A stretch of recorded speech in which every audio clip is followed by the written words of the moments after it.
నమస్కారం, నా పేరు వైష్ణవి. BCN న్యూస్ కి స్వాగతం. ముందుగా ముఖ్యాంశాలు. జనవరి 2వ తేదీ నుంచి కోట మండలంలో ప్రారంభం కానున్న 4వ విడత రీసర్వే కార్యక్రమం సద్వినియోగం చేసుకోవాలని పిలుపునిచ్చిన తహసీల్దార్ Jayajayarao.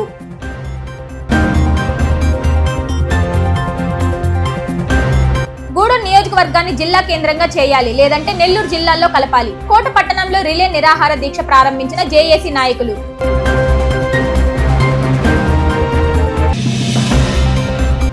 No helmet no petrol కార్యక్రమానికి సహకరించి ప్రాణాలు కాపాడుకోవాలి. కోట పట్టణంలో అవగాహన ర్యాలీ చేపట్టిన గూడూరు DSP గీతాకుమారి. బహుజన సమాజ్ పార్టీ బలోపేతం చేసే దిశగా యువత పార్టీలోకి ఆహ్వానిస్తున్నట్లు ఆ పార్టీ రాష్ట్ర కార్యదర్శి నాసిన భాస్కర్ గౌడ్ అన్నారు. ఈ మేరకు కోట మండలంలో వారు కరపత్రాలను అందజేశారు. ఈ సందర్భంగా వారు మాట్లాడుతూ బహుజనులకి రాజ్యాధికారం కల్పించడమే ధ్యేయంగా బహుజన సమాజ్ పార్టీ ఆవిర్భవించిందని, బహుజనులందరూ బహుజన సమాజ్ పార్టీలో చేరి ఏకైక అతిపెద్ద పార్టీగా చేయాలని కోరారు. రానున్న రోజుల్లో అగ్రకుల రాజకీయ పార్టీలకు ప్రధాన ప్రతిపక్ష పార్టీగా BSP ఉంటుందన్నారు. ఈ కార్యక్రమంలో గూడూరు నియోజకవర్గ ఇన్ఛార్జ్ మీజూరు సుబ్రహ్మణ్యం, LV సుబ్బయ్య, నియోజకవర్గ ఉపాధ్యక్షులు EV రమణయ్య, వెంకటేశ్వర రాజు తదితరులు పాల్గొన్నారు. ముఖ్యంగా గూడూరు మండలానికి రావడానికి ప్రధాన కారణం ఏంటంటే కోట మండలానికి రావడం ప్రధాన కారణం ఏంటంటే ముఖ్యంగా ఇక్కడ భూ సమస్యలు విపరీతమైన సమస్యలు. ఎవరికంటే CJF ల్యాండ్స్, ప్రభుత్వ భూములు పేదలకు పంచిన ఆ భూములన్నీ కూడా తెలియకుండా రకరకాల పేర్లు మారిపోయి రికార్డులు గందరగోళంగా ఉన్నాయి. దానికి సంబంధించి భూ సమస్యల మీద కొంతమంది రైతులు కోరితే MRO గారికి ఇచ్చాము. ఒకటి. రెండోది వచ్చేసి బహుజన్ సమాజ్ పార్టీ రాబోయే స్థానిక సంస్థల్లో అన్ని పంచాయతీలను, మండలాలను, జడ్పీటీసీలను, యువకులను ఏరి అన్ని స్థానిక సంస్థల ఎన్నికల్లో పాల్గొనడానికి ప్రధాన ప్రతిపక్షంగా మేమే ఉంటాము. ఎందుకంటే గతంలో ఒక పార్టీ ఏం చేసింది, ఇంకో పార్టీ నామినేషన్ వేయకుండా చేసింది. బహుజన్ సమాజ్ పార్టీ మాత్రం ఎవరికి భయపడే ప్రశ్న లేదు. ప్రతి ఒక్కరు కూడా యువకులు అనేవాళ్ళు బహుజన ఉద్యమాలకి నాంది ప్రస్తావాలు ఉన్నారు. వాళ్ళందరూ కూడా తప్పనిసరిగా బహుజన సమాజ్ పార్టీ నాయకత్వం రాజకీయ ప్రయోజనాలు పొందడానికి అందరూ కూడా పార్టిసిపేట్ చేయాలని కోరుకుంటూ బహుజన కార్యకర్తలు సమీకరించడానికి, తర్వాత బహుజన సమాజ్ పార్టీకి నిధులు సమకూర్చడానికి అగ్రకుల రాజకీయ పార్టీలన్నీ పైనుంచి కిందకి డబ్బు సరఫరా చేసి రాజకీయం నడుస్తుంది. బహుజన సమాజ్ పార్టీ మాత్రం పేద ప్రజలు వాడి నోటు ఓటు అండి, వాళ్ళ నోటు ఇస్తేనే ఓటు కూడా వాల్యూ ఉంటుందని చెప్పి ప్రతి ఇంటింటికి బహుజన సమాజ్ పార్టీని చేర్చే ప్రక్రియలో భాగంగా ఈరోజు ఈ కోట మండలానికి ఇచ్చేసాం. ఆ సందర్భంగా మా సుబ్రహ్మణ్యం గారు నియోజకవర్గ ఇన్ఛార్జిగా ఉన్నారు. అలాగే ఇంకొక ఇన్ఛార్జి మన సుబ్బయ్య గారు ఉన్నారు. వీళ్ళందరూ ఉపాధ్యక్షులు గారు, వీళ్ళందరూ ఆధ్వర్యంలో మేము రావడం జరిగింది. ఈ సందర్భంగా ముఖ్యంగా కోరేది ఏంటంటే SC, ST, BC మైనారిటీ అయినటువంటి ప్రతి మండలం కూడా 100% ఉన్నారు. వీళ్ళు రాజ్యాధికారానికి దూరంగా ఉంటూ కేవలం అగ్రకుల పార్టీలు, 2 పార్టీలే, రెడ్డి నాయుడు తప్ప ఇంకో పార్టీ కనబట్టలేదు. అది మండలంలో కావచ్చు, సర్పంచులు కావచ్చు, ప్రతి దగ్గరగా వాళ్ళ ఆధిపత్యం చెలాయిస్తున్నారు. కానీ స్వస్తి చెప్పేదాన్ని బహుజన సమాజ్ పార్టీ భారతదేశం మొత్తం కూడా కక్కన కట్టుకుంది. దాంట్లో భాగంగానే ఈరోజు అన్ని గ్రామాలు పర్యటించడానికిగా మా టీం కోట మండలంలో వచ్చాం. కాబట్టి తప్పనిసరిగా ఆ కార్యక్రమంలో బహుజన యువకులందరూ పాల్గొనాలి. తిరుపతి జిల్లా కోట మండలంలో జనవరి 2వ తేదీ నుంచి 4వ విడత రీసర్వే కార్యక్రమాన్ని నిర్వహించనున్నట్లు తహసీల్దార్ కటారి జయజయరావు తెలిపారు. కోట తహసీల్దార్ కార్యక్రమంలో VROలు, విలేజ్ సర్వేయర్లు తహసీల్దార్ సమీక్షించారు.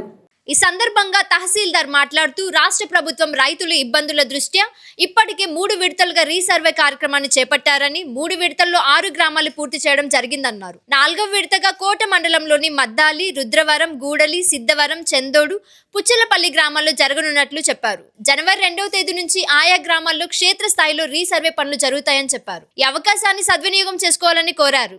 కోట మండలంలో ఇప్పటికీ 3 విడతలుగా సర్వే చేయడం పూర్తయింది. అందులో భాగంగా 6 గ్రామాలు పూర్తి చేయడం జరిగింది. మిగిలిన 13 గ్రామాల్లో 4వ విడతగా ఒక 6 గ్రామాలని ప్రభుత్వం ఎంపిక చేయడం జరిగింది.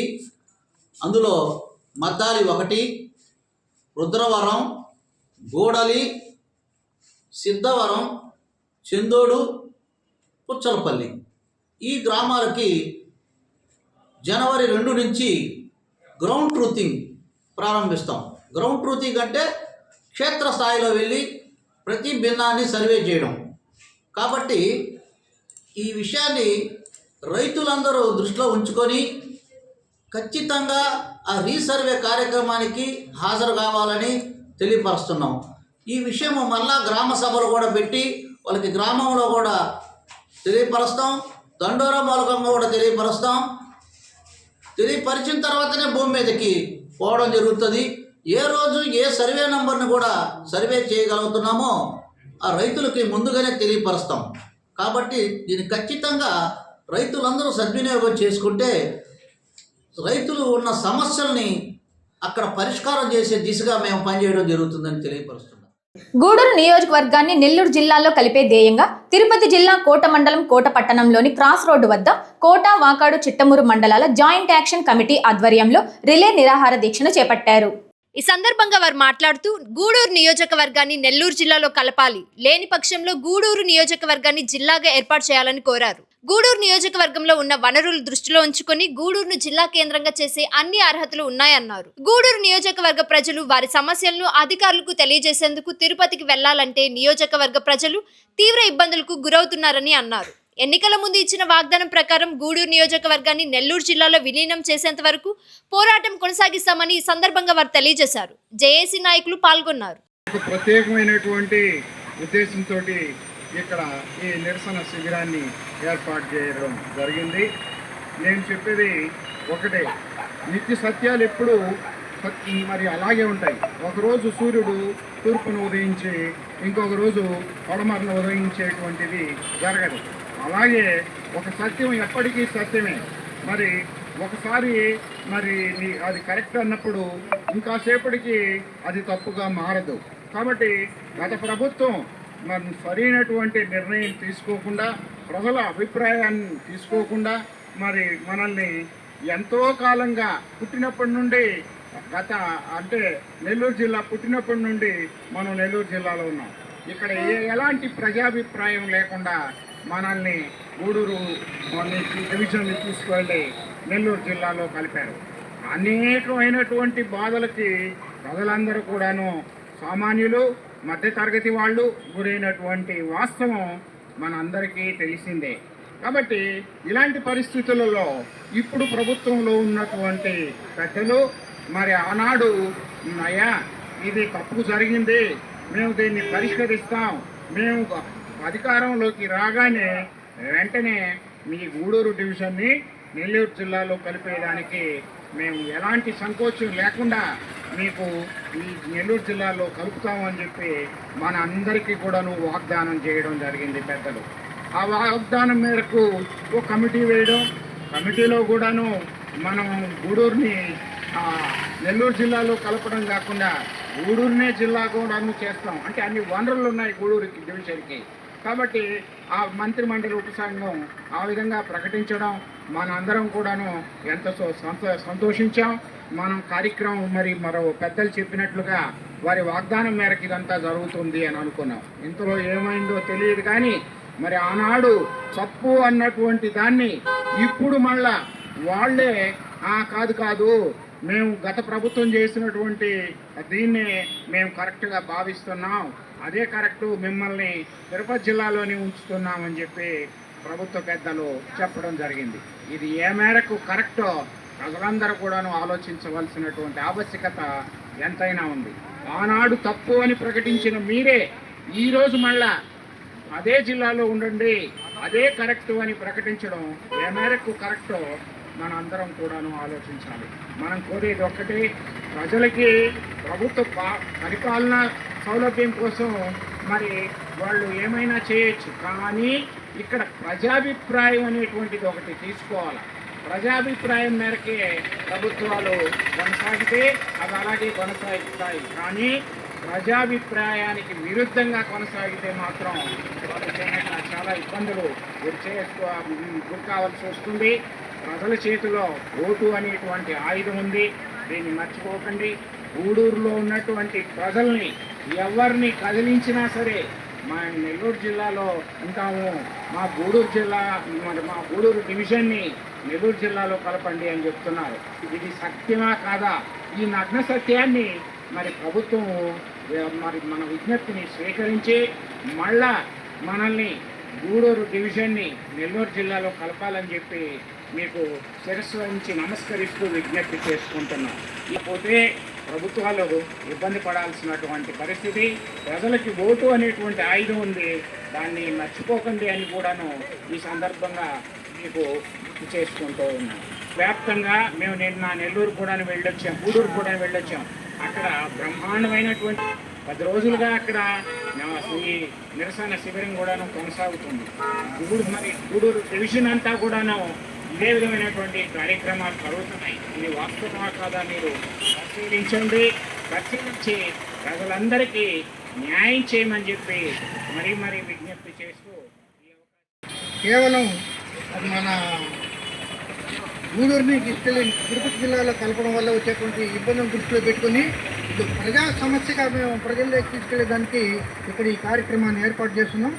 అందరికీ తెలిసిన విషయమే, గత పాలకుల యొక్క ప్రయత్నాల వల్ల, వారి యొక్క స్వార్థం వల్ల ఈ యొక్క గూడూరు నియోజకవర్గాన్ని తిరుపతి జిల్లాలో కలిపారు. దాని ఫలితంగా ప్రజలందరూ కూడా చాలా రకాలైనటువంటి ఇబ్బందులు పడుతున్నారు. సమస్యలు అనేటివి దాదాపు 4-5 దశల్లో పరిష్కారం అవుతాయి ప్రభుత్వంలో. ఒకటి గ్రామ స్థాయి దశ, రెండోది మండల స్థాయి దశ, మూడోది డివిజన్ స్థాయి దశ, 4 జిల్లా స్థాయి దశ, లేదా గ్రీవియన్స్, 5వది రాష్ట్ర స్థాయి దశలో పరిష్కారం అవుతూ ఉంటాయి. సాధారణంగా మామూలు ప్రజల సమస్యలన్నీ కూడా మండల స్థాయిలోనే ఉంటాయి. ఒకవేళ జిల్లా స్థాయికి వెళ్ళాల్సిన పరిస్థితి ఏర్పడినప్పుడు మనకు అందుబాటులో ఉన్నటువంటి నెల్లూరు జిల్లా, కోటివేట దూరంలో ఉన్న నెల్లూరు జిల్లా, ఈ కేంద్రానికి వెళ్ళడం చాలా సులభమైనటువంటి పని, అందులో కూడా చాలా ఖర్చు తక్కువైనటువంటి పని. అదే తిరుపతి జిల్లాలో కలిపిన దానివల్ల సామాన్య ప్రజలు, పేద వర్గాలు, బలహీనులు, అదేవిధంగా అంగవైకల్యులు తిరుపతికి వెళ్ళాలంటే మనం ఇక్కడ ఈ యొక్క కోట నుంచి నాడిపాటికి వెళ్ళేటప్పటికే నడువులన్నీ కూడా పోయే పరిస్థితులు ఏర్పడుతున్నాయి. రోడ్డు మార్గాలు సరిగ్గా లేవు. అదే నెల్లూరు జిల్లా అయితే హాయిగా వెళ్ళే పరిస్థితులు ఉన్నాయి. అంతేకాకుండా విపరీతమైన ఖర్చు, నెల్లూరు జిల్లాకు వెళ్ళి వచ్చే దానికంటే కూడా 2 ఖర్చు అయ్యే పరిస్థితి తిరుపతిలో ఏర్పడుతున్నది. అందువల్ల అది కేవలం యాత్రా స్థలమే కానీ మన ప్రజా ప్రయోజనాలు ఏర్పడుతున్నటువంటి జిల్లా కాదది. అందువల్ల అందరూ కూడా చాలా ఇబ్బంది పడేటువంటి పరిస్థితి ఏర్పడుతుంది. ఈ క్రమంలో భాగంగా ఖచ్చితంగా ఏదో జిల్లా కేంద్రం అయిపోతుందని చెప్పి ఆశ ఉంది. మొన్నటి వరకు ఆశ అయితే ఉండింది. మొన్న పత్రికా ప్రకటన ద్వారా, మీడియా ద్వారా ఇది జిల్లా కేంద్రంగా చేయటం లేదనేటువంటి విషయం తెలిసిన తర్వాత ఇక్కడ ప్రజానీకం అంతా చాలా నిరాశకు గురైనటువంటి పరిస్థితి. ఇటువంటి పరిస్థితుల్లో ఎప్పటికైనా దీన్ని జిల్లా కేంద్రంగా చేసుకోవాలనేటువంటి ఒక ఉద్దేశంతో, ప్రజల సమస్యలన్నీ గుర్తించి ప్రజలకు ఉపయోగకరంగా ఉంటుందనే ఉద్దేశంతో గూడూరులో ఒక ఐక్య కార్యాచరణ సమితి కార్యక్రమం జరుగుతూ ఉన్నది. దానికి అనుబంధంగా ఇక్కడ కూడా ఈ ప్రాంత ప్రజల మనోభావాలను కూడా గుర్తిరిగినటువంటి మేమందరం కూడా దీన్ని తిరుపతి జిల్లాలో కాకుండా నెల్లూరు జిల్లాలో కలిస్తే ప్రజలకందరికీ సౌకర్యవంతంగా ఉంటుందనే ఉద్దేశంతో ఇక్కడ ఒక దేశీ కార్యక్రమాన్ని ఏర్పాటు చేస్తున్నాం. ఇది దాదాపుగా 3-4-5 రోజుల పాటు ఈ కార్యక్రమం కొనసాగుతుంది. కొనసాగింపు చర్యగానే ర్యాలీ కార్యక్రమం కూడా ఒకటి కోటలో ఏర్పాటు చేసేందుకు ప్రయత్నం చేస్తున్నాం. ఒకటి స్టూడెంట్ ర్యాలీ, రెండోది ప్రజా ప్రదర్శన, నిరసన ప్రదర్శనగా రెండు విధాలుగా తీసుకెళ్లాలని చెప్పి మేము ఆలోచన చేస్తున్నాం. ఆ రకంగా ప్రజలందరూ కూడా సహకరిస్తే ఖచ్చితంగా మనం ఈ గూడూరు నియోజకవర్గాన్ని నెల్లూరు జిల్లాలో కలిపేంత వరకు పోరాటం చేయాలని, ఒకవేళ లేని పరిస్థితుల్లో గూడూరునే జిల్లా కేంద్రంగా చేయాలని మా యొక్క నినాదాన్ని ప్రభుత్వానికి వినిపిస్తున్నాం. మీ ద్వారా, మీడియా ద్వారా ఈ కార్యక్రమాన్ని ప్రభుత్వం దృష్టికి తీసుకెళ్లి గూడూరుని ఖచ్చితంగా నెల్లూరు జిల్లాలో కలిపేంత వరకు మాకు కూడా మీరందరూ కూడా సహకరించాలని ఈ సందర్భంగా మేమందరం కూడా తిరుపతి జిల్లా వాకాడు మండలం కొండూరు గ్రామం రైతు సేవా కేంద్రంలో జరిగిన రైతుల అవగాహన కార్యక్రమాన్ని వ్యవసాయ శాఖ అసిస్టెంట్ డైరెక్టర్ నాగార్జున సాగర్ హాజరయ్యారు. ఈ సందర్భంగా అసిస్టెంట్ డైరెక్టర్ మాట్లాడుతూ బీపీటీ కాటన్ పంటలో అగ్గి తెగులు, జింకు లోపం, ఉల్లిపోడు, మూంపు పురుగుపు వంటి తెగులు గురించి చర్చించి సరైన మందులు పిచికారీ చేసి మంచి దిగుబడిని, గిట్టుబాటు ధరలు ఉంటుందని తెలిపారు. ఆత్మద్వార ప్రదర్శన కేంద్రాలు, పరిశోధన కేంద్రాలు, రైతుల పొలాలకు టూర్లు నిర్వహించే అవకాశం ఉందని, తుపాను కారణంగా నారుమడులు దెబ్బతిన్న రైతులకు 1630 రకం వరి విత్తనాలు 80% రాయితీతో బస్తా 217 రూపాయలకు అందించబడుతుందని చెప్పారు. అలాగే డిసెంబర్ 31 వరకు పంటకు బీమా స్కీమ్ ఉందని, ఎకరాకు సుమారు 630 రూపాయలు ప్రీమియం చెల్లిస్తే నష్టం వచ్చినప్పుడు గణనీయంగా పరిహారం ఉంటుందని తెలియజేశారు. ఈ కార్యక్రమంలో అగ్రికల్చర్ ఆఫీసర్ దీప, తుమ్మల మోహన్ నాయుడు, గోపీనాయుడు, వ్యవసాయ శాఖ సిబ్బంది, రైతులు తదితరులు పాల్గొన్నారు. నా పేరు నాగార్జున సాగర్, మండల assistant director of agriculture, Naidupeta sub division. Naidupeta sub division అంటే కోట్లవాకాడు, చిట్టమూరు, నాయుడుపేట, పల్లెకూరు మండలాలతో. ఈరోజు ఏంటంటే మనం ఆత్మ సౌజన్యంతో, అంటే వ్యవసాయ సాంకేతిక యాజమాన్య సంస్థ వారి ఆర్థిక సౌజన్యంతో రైతులకు శిక్షణా కార్యక్రమాన్ని ఈరోజు ఇక్కడ నిర్వహించడం జరిగింది. సో ఈ కార్యక్రమంలో ఇక్కడ రైతులు సుమారుగా మనకు ఒక 50 మంది రైతులు ఉత్సాహంగా వ్యవసాయంలో వాళ్ళు ఇప్పుడున్న పంటల గురించి అంతా కూడా చర్చించుకోవడం జరిగింది. ఇందులో ప్రముఖంగా ఇక్కడ బీపీటీ 5204 వేశారు కాబట్టి అందులో అగ్గి తెగులు ఎక్కువ వచ్చే అవకాశం ఉంది. సో అగ్గి తెగులు, అలాగే జింకు లోపము, తర్వాత ఈ ఉల్లుకోడు ఒకటి, తర్వాత మూంబిప్పు పురుగు, ఇట్లాంటివి ఇప్పుడు ప్రస్తుతం సీజన్లో వచ్చే పురుగులు తెగుళ్ళ గురించి రైతులకు బాగా క్లుప్తంగా వాళ్ళకి వివరించి వాళ్ళు ఏ మందులు పిచికారీ చేసుకోవాలి, ఏ విధంగా చేసుకుంటే ఖర్చులు తగ్గించుకొని అధిక దిగుబడి సాధించుకోవచ్చు అనేది కూడా మనం చెప్పడం జరిగింది. అలాగే రైతులు కూడా కొంచెం మంచి గిట్టుబాటు ధరలు వస్తే బాగుంటుంది, ఇది ప్రభుత్వం దృష్టికి తీసుకొని వెళ్ళండి అని చెప్పి ఇక్కడ ప్రజాప్రతినిధులు, నాయకులు కూడా మోహన్ నాయుడు గారు వీళ్ళంతా కూడా కోరడం జరిగింది. అది కూడా మనం ప్రభుత్వం దృష్టికి తీసుకుపోవడం కూడా జరుగుతుంది. అదేవిధంగా ఇక్కడ మనం ఏదైతే ఈ ఆత్మ ద్వారా ఈ ట్రైనింగ్లో మనం ప్రదర్శన క్షేత్రాలు, అట్లాగే రైతుల్ని పరిశోధన స్థానాలకు లేదా మంచి రైతులు కొత్త విధానాలు, కొత్త పంటలు వేసిన దగ్గరికి టూర్లు కూడా తీసుకుపోవడం, ఇవన్నీ కూడా ఈ కార్యక్రమంలో మనకు ఒక అవకాశం ఉంది. సో ఇక్కడ మనం ప్రస్తుతం అయితే రీసెంట్గా మనకు పెద్ద వర్షాలు వచ్చాయి దిత్వా తుఫాను కారణంగా. అందులో కొంతమంది రైతులకు నారుమళ్ళు పంటలు దెబ్బతిన్న వాళ్ళకు మళ్ళా మనం విత్తనాలు 80% రాయితీ పైన కేఎన్ఎం 1638 అనే రకాన్ని ఒక బస్తా 217 రూపాయలకు మనం ఇవ్వడం జరుగుతుంది రైతులకి ఇప్పుడు రాయితీ పైన.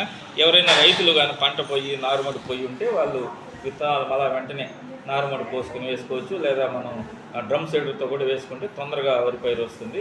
సో పంట నష్టపోయిన వాళ్ళు ఇప్పుడు మనం ఈ విత్తనాన్ని కూడా ఉపయోగించుకోవాలని చెప్పి రైతులందరినీ కూడా కోరుకుంటున్నాం. అలాగే ఇప్పటి నుంచి మనకు ఈ రబీ పంట కాలంలో రైతులు వేసిన పంటలంతా కూడా ఆన్లైన్లో క్రాప్ బుకింగ్ చేయించుకుంటే మన ప్రభుత్వం ద్వారా కానీ వ్యవసాయ శాఖ ద్వారా వచ్చి అన్ని రకాల రాయితీలు కూడా రైతుకు వర్తించడం జరుగుతుంది. కాబట్టి ప్రతి రైతు కూడా ఈ క్రాప్ బుకింగ్లో పంటను నమోదు చేయించుకోవాలి. అలాగే డిసెంబర్ 31 వరకు పంటల బీమా స్కీమ్ ఇప్పుడు ఉంది. ఎక్కడైతే దిగుబడి రాదో, ఎక్కడైతే పంట ఫెయిల్ అయ్యే అవకాశం ఉందో అక్కడ రైతులు పంటల బీమా కానీ చేయించుకుంటే, అంటే ఎకరాకు 630 రూపాయలు కట్టి చేయించుకుంటే వారికి నష్టపరిహారం సుమారుగా 1,05,000 రూపాయల వరకు వచ్చే అవకాశం ఉంది. కాబట్టి రైతులు ఈ అవకాశాన్ని వినియోగించుకోవాలని చెప్పి కూడా మనం రైతులందరినీ కూడా కోరుకుంటున్నాం. అట్లే మనం ఇప్పటివరకు ఈ రైతు సేవా కేంద్రాల ద్వారా యూరియా బస్తాలు కూడా ఇవ్వడం జరిగింది. సో ఇంకా కూడా రైతులు ఇంకా ఏమన్నా యూరియా బస్తాలు అవసరం అనుకుంటే మనం రైతు సేవా కేంద్రాల ద్వారా ఇంటింటికి పెట్టించి రైతులు సకాలంలో అందించడం జరుగుతుంది. సో రైతులు ఈ అవకాశాన్ని తీసుకోవాలని చెప్పి కూడా కోరుకుంటున్నాము. అక్కడ ఆల్రెడీ ఎవరైతే ఈ యూరియా పంపిణీ కార్డులు తీసుకున్నారో వాళ్ళందరికీ కూడా ఎకరాకు 3 బస్తాల లెక్కన మనం యూరియా పంపిణీ చేయడం జరుగుతుంది. ఏ రైతు కూడా ఆందోళన పడాల్సిన అవసరం లేదు.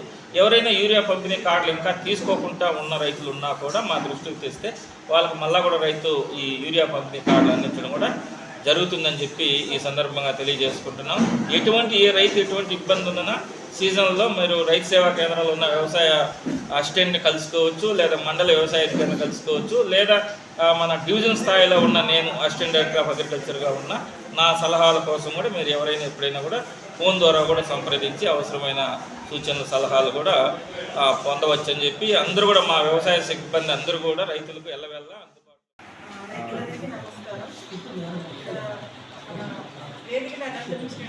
సహాయ వ్యవసాయ సంచాలకులు నాగార్జున సాగర్ సార్కి, అలాగే మన నాయకులు మోహన్ నాయుడు గారికి, దేవ్ నాయుడు గారికి, ఇక్కడికి వచ్చేసిన రైతులందరికీ నమస్కారం. మనకేంటంటే ఆత్మకు సంబంధించి కొన్ని ట్రైనింగ్స్, అంటే రైతులకు శిక్షణ కార్యక్రమం అనేది ఒకటి చేసుకోవాల్సి ఉంటుంది. అంటే మనకి ఇప్పుడు ప్రజెంట్ మనకున్న వర్షాలు వెలిసిన తర్వాత మనకి ఏమైనా రైతు పరంగా పొలాల్లో మనం ఏమైనా ఇబ్బందులు గుర్తించిన ప్లస్ వాటన్నిటికీ కూడా.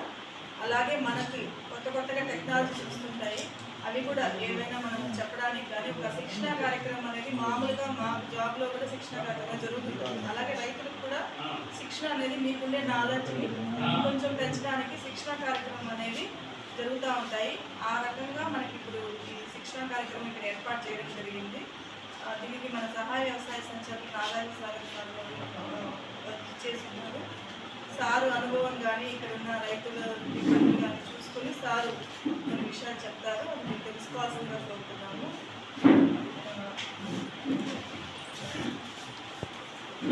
ఈనాటి ఈ ఆత్మ ద్వారా, ఆత్మ అంటే మీరు ఏదో అనుకుంటున్నారు, నేను చెప్తాను దాని గురించి ఏంటంటే, ఇది ఆత్మ శిక్షణ కార్యక్రమానికి ఇచ్చేసిన మన స్థానిక ప్రజాప్రతినిధులు నాయకులైన మోహన్ నాయుడు గారికి, వెన్నాయుడు గారికి, మా ఏవో గారికి, ముఖ్యంగా రైతు సోదరులు, గ్రామ పెద్దలు, మా వ్యవసాయ సిబ్బంది, మీడియా మిత్రులందరూ కూడా నా నమస్కారాలు. ఈరోజు మనం ఇది ఆత్మ అంటే అగ్రికల్చరల్ టెక్నాలజీ మేనేజ్మెంట్ ఏజెన్సీ, అంటే వ్యవసాయ సాంకేతిక యాజమాన్య సంస్థ. అంటే దీనివల్ల ఏం జరుగుతాయి ఏందనేది మీకు ఒక డౌట్ వస్తుంది. వ్యవసాయ సాంకేతిక యాజమాన్య సంస్థ అనేది ఒకటి జిల్లా స్థాయిలో ఉంటుంది. దీని ద్వారా రైతులకు అవసరమైన వ్యవసాయ మరియు వ్యవసాయ అనుబంధ శాఖలు, అంటే వ్యవసాయము, ఉద్యానము అంటే మన కూరగాయలు కానీ, పుచ్చ తోటలు కానీ, మామిడి తోట ఇట్లాంటివి సంబంధించింది, అలాగే పశువులకు సంబంధించిన విషయాలు కానీ, చేపల పెంపకం సంబంధించిన విషయాలు కానీ, పట్టు పరిశ్రమకు సంబంధించిన విషయాలు కానీ, ఇలాగా రైతుకు అనుబంధంగా ఉన్న మార్కెటింగ్ శాఖ కానీ, వీటన్నిటికి సంబంధించి రైతులకు వాళ్ళకు లాభదాయకంగా వ్యవసాయం లేదా వాళ్ళకున్న వ్యవసాయంలో మంచి లాభాలు పొందాలంటే వీటన్నిటికి సంబంధించిన అవగాహన కార్యక్రమాల్లో రైతులకు ఏర్పాటు చేసి ట్రైనింగ్స్ ఇవ్వడం అనేది ఒకటి. తర్వాత కొత్త రకాలు కానీ, కొత్త పంటలు కానీ ఎక్కడైనా ఉన్నాయి, వాటి విత్తనం తెప్పించి ఇక్కడ వేపించి మీకు చూపించి దాన్ని ఇక్కడ ఇంప్లిమెంట్ చేసే విధంగా ఆ కార్యక్రమాలు చేయడం, కొత్త రకాలు చేయడం, కొత్త పంటలు వేయించడము, లేదా ఎక్కడన్నా మన వ్యవసాయ పరిశోధన స్థానాలు ఉంటాయి, ఇప్పుడు తిరుపతి, నెల్లూరు, హైదరాబాద్, ఇట్లా అలాంటి దగ్గరికి రైతులకు టూర్ లాగా తీసుకుని వెళ్ళి అక్కడ ఏం జరుగుతుంది వ్యవసాయం సంబంధించిన కొత్త పంటలు కానీ, కొత్త రీసెర్చ్ వాటి గురించి మీరు చూసి నేర్చుకొని వచ్చి మళ్ళీ ఇక్కడ మన పొలాల్లో దాన్ని అమలు చేసుకునే విధంగా మీకు ఆ టూర్ ప్రోగ్రాంలు ఏర్పాటు చేయడం కానీ, కొన్ని ప్రదర్శన క్షేత్రాలు ఏర్పాటు చేయడం, కొత్త పంట వచ్చింది దాన్ని తీసుకొచ్చి ఇక్కడ వేయించి ఆ రైతుకు దానికి సంబంధించిన కొన్ని వ్యవసాయ ఈ వనరులు అంటే కొంత ఎరువులు కానీ ఇట్లాంటివి ఫ్రీగా ఇచ్చి వాళ్ళ ద్వారా వేయించి అది మంచిగా ఉంటే దాన్ని మిగతా రైతులందరూ కూడా ఫాలో అయ్యే విధంగా అవగాహన కల్పించడం, ఇట్లాంటి రైతుకు అవసరమైన అనేక రకాల కార్యక్రమాల పైన రైతులకు శిక్షణ కార్యక్రమాలు, అవగాహన కార్యక్రమాలు, టూర్లు ఇవన్నీ కూడా ఈ ఆత్మ అనే ఒక సంస్థ ద్వారా జరుగుతూ ఉంటాయి. ఇది జిల్లా స్థాయిలో మనకు తిరుపతి, నెల్లూరు 2 జిల్లాలు కూడా నెల్లూరులోనే ఉంటుంది అనమాట. దీనికి సంబంధించి మనం ఈరోజు ఒక శిక్షణ కార్యక్రమాన్ని ఏర్పాటు చేసుకుంటున్నాం. అట్లాగే ఈరోజు ఉన్న రైతులు కూడా మేము చిన్న భోజనం కూడా ఏర్పాటు చేసాం. వల్ల మీరందరూ కూడా ప్రోగ్రామ్ అయిపోయిన తర్వాత ఇక్కడ తిని మనం అందరూ కూడా మళ్ళీ వెళ్ళొచ్చు అనమాట.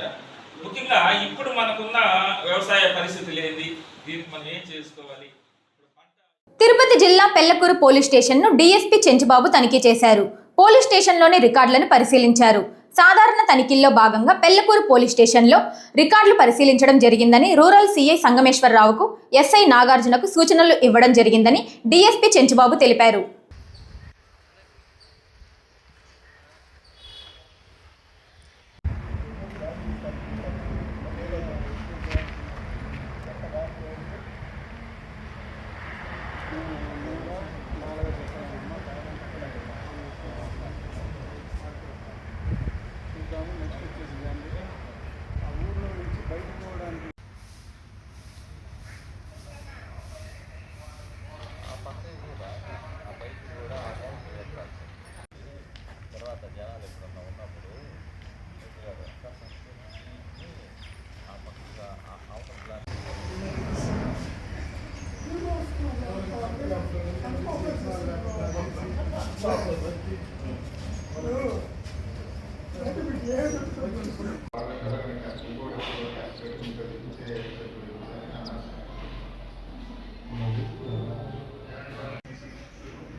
దాని ఫైల్ అయిపోతే దాని మీద పే చేసుకొని ఉంది sir. out of which 5 are convicted, 3 are PT.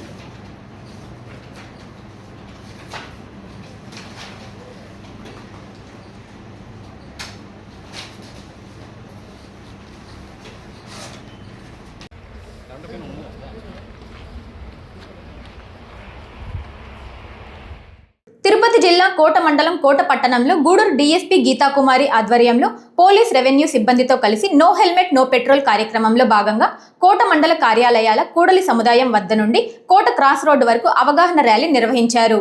ఈ సందర్భంగా ఆమె మాట్లాడుతూ హెల్మెట్ లేని కారణంగా ద్విచక్ర వాహనదారులు నిత్యం యువకులు ఎక్కువ శాతం ప్రమాదాలకు గురవుతూ ప్రాణాలను కోల్పోతున్నారని అన్నారు. వాహనదారులకు హెల్మెట్ ప్రాధాన్యతను తెలియపరిచేందుకు ఈ కార్యక్రమాన్ని చేపడుతున్నామని, పెట్రోల్ బంక్ యజమానులకు హెల్మెట్ ధరిస్తేనే పెట్రోల్ నింపాలని ఆదేశాలు జారీ చేసి పెట్రోల్ బంకుల వద్ద ఫ్లెక్సీలను ఏర్పాటు చేయడం జరిగిందని తెలిపారు. ఈ కార్యక్రమం ద్వారా ప్రమాదాలను నివారించవచ్చు అనే ఉద్దేశంతో నిర్వహించడం జరుగుతుందని, ప్రతి ఒక్కరూ హెల్మెట్ ధరించి సురక్షితంగా ప్రయాణాలు కొనసాగించాలని ఈ సందర్భంగా ఆమె తెలియజేశారు. ఈ కార్యక్రమంలో కోట మండల tahsildar Kattari Jayajayarao, Kota MPDO Dilip Kumar Naik, Kota SI Pavan Kumar, Vakadi SI Nikhil తదితరులు పాల్గొన్నారు. అందరికీ నమస్కారము.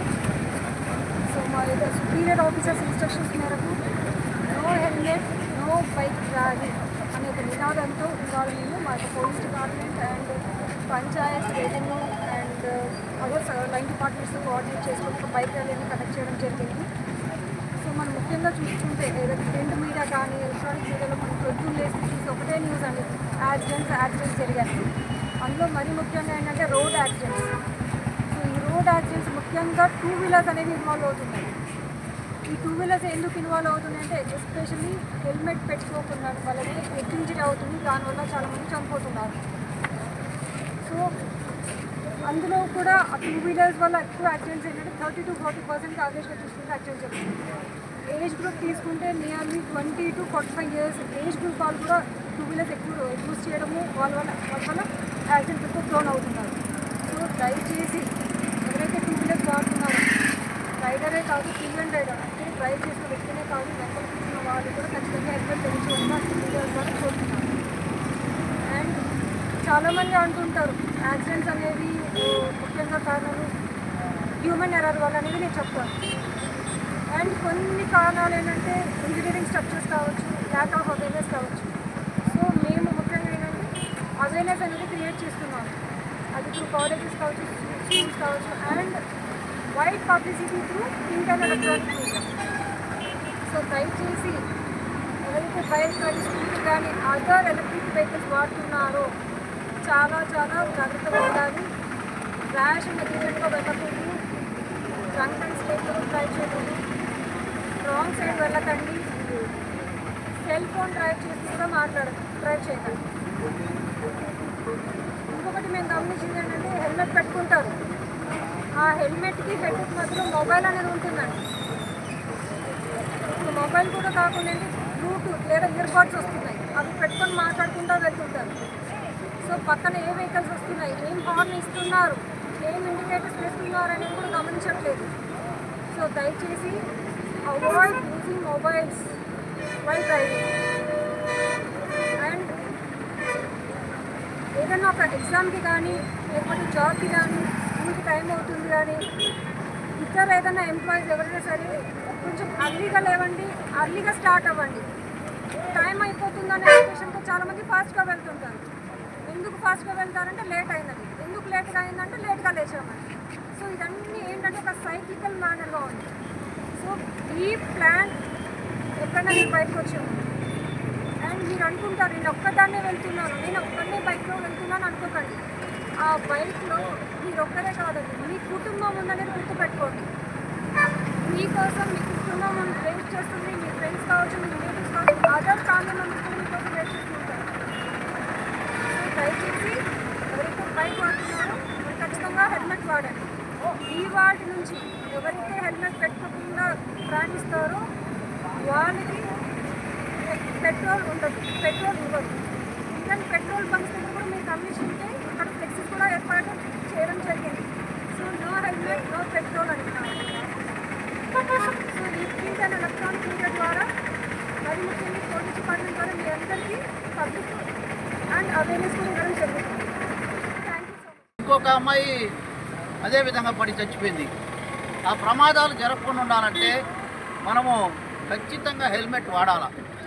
హెల్మెట్ లేకపోతే ఎంత ప్రమాదం అనేది ముందర తోలేవాడి కంటే వెనకాల కూర్చున్నవాడికి కూడా ప్రమాదం మెయిన్ ఫస్ట్. అది ఎందుకు చెప్తున్నా అంటే చాలా ఇన్సిడెంట్స్ జరిగినాయి, చూస్తున్నాం కాబట్టి దీన్ని దృష్టిలో ఉంచుకొని మంచి నినాదముతో నో హెల్మెట్ నో పెట్రోల్ అనే నినాదంతో పోలీసు వారు మంచి కార్యక్రమాన్ని చేపట్టారు ఇప్పుడు. ఎందుకంటే ఎన్ని బండ్లు ఆపినా హెల్మెట్ వేసుకోరండి అని చెప్పినా పక్క రోజు హెల్మెట్ లేకుండా వాళ్ళ పాటికి వాళ్ళు వస్తూనే ఉంటారు. పెట్రోల్ లేదని చెప్తే పోలీసు వారికి ఇప్పుడు పెట్రోల్ బంక్ వాళ్ళు స్ట్రిక్ట్గా ఉంటే ఆటోమేటిక్గా హెల్మెట్ అనేది వేసుకొని ఖచ్చితంగా పెట్రోల్కి రావడం జరుగుతుంది. ఎందుకంటే ఇదే విధంగా ఆర్టీఓ గారికి కూడా సూచనలు ఇవ్వాలి. మనము లైసెన్స్ రెన్యువల్ కావచ్చు, కొత్త లైసెన్స్ కావచ్చు, హెల్మెట్ లేకుండా వస్తే అసలు లైసెన్స్ ఇవ్వడానికి లేదు. కొంతమంది ఏం చేస్తారంటే అక్కడ ఏజెంట్లు హెల్మెట్ ఎత్తిచ్చి లైసెన్స్ తీసి ఇచ్చేస్తుంటారు. అట్లా కాకుండా కంపల్సరీగా హెల్మెట్ వేసుకొని వస్తేనే లైసెన్స్ ఇవ్వమని చెప్పి వారికి కూడా తెలియజేస్తున్నాం. ఈ జాగ్రత్తలు పాటిస్తే ఈ ప్రమాదాలు కూడా అరికట్టేదానికి ఉంటుందని తెలియజేస్తున్నాం. వార్తలు ముగించే ముందు ముఖ్యాంశాలు మరోసారి. జనవరి 2వ తేదీ నుంచి కోట మండలంలో ప్రారంభం కానున్న 4వ విడత రీసర్వే కార్యక్రమం సద్వినియోగం చేసుకోవాలని పిలుపునిచ్చిన తహసీల్దార్ Jayarao.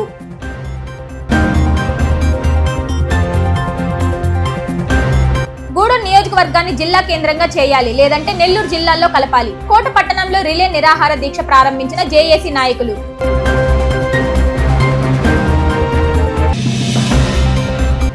No helmet no petrol కార్యక్రమానికి సహకరించి ప్రాణాలు కాపాడుకోవాలి. కోట పట్టణంలో అవగాహన ర్యాలీ చేపట్టిన గూడూరు డీఎస్పీ గీతాకుమారి.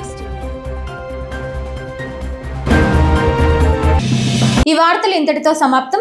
తిరిగి ప్రసారమయ్యే BCN న్యూస్ లో మళ్ళీ కలుసుకుందాం. అంతవరకు సెలవు. నమస్కారం.